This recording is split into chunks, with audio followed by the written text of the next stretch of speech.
আসসালামু আলাইকুম, সবাই কেমন আছেন? আশা করি অনেক ভালো আছেন। তো আজকে আমাদের অফডেতে আমরা যে কাজগুলো করি সেগুলোর জন্য আলাদা স্যালারি দেওয়া হয়। তো আমাদের অফিসেরই কাজ হলো পার্কিংয়ের এক জায়গায় হলো কালো হয়ে গেছে, মানে শ্যাওলা পড়ে গেছে, ওই জায়গা পরিষ্কার করতে হবে। ওয়াটার জেট দিয়ে আমরা পরিষ্কার করব মেশিন দিয়ে। তো আমি আসছি, আমার সাথে শাকিল করে একটা ছেলে আছে, ও আছে। এটার নাম হলো ওয়াটার জেট বলে আর কি, অনেকে ওয়াটার জ্যাক বলে। পার্কিং তো ওয়াটার জেট দিয়ে আর কি পরিষ্কার করতে হয়। কোনো কাজে ছোট নয়, কাজ তো কাজই।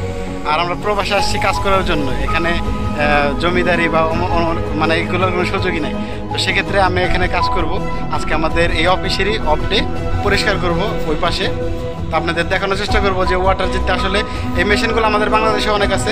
ব্রুনাইতে মেজরিটি মানুষের বাসার মধ্যে এই মেশিন আছে।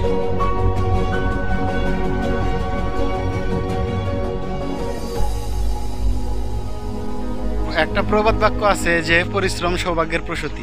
আসলে পরিশ্রম করতে হবে। আমরা ছেলে মানুষ, যেহেতু পুরুষ মানুষ, আমাদের কাজ করেই খেতে হবে। বাংলাদেশে গেলেও যে কোনো চাকরি করি বা যাই করি না কেন, ব্যবসা বাণিজ্য যাই করি, এগুলো কিন্তু কাজের অন্তর্ভুক্ত। এজন্য কাজকে সবসময় সম্মান বা মূল্যায়ন দিতে হবে।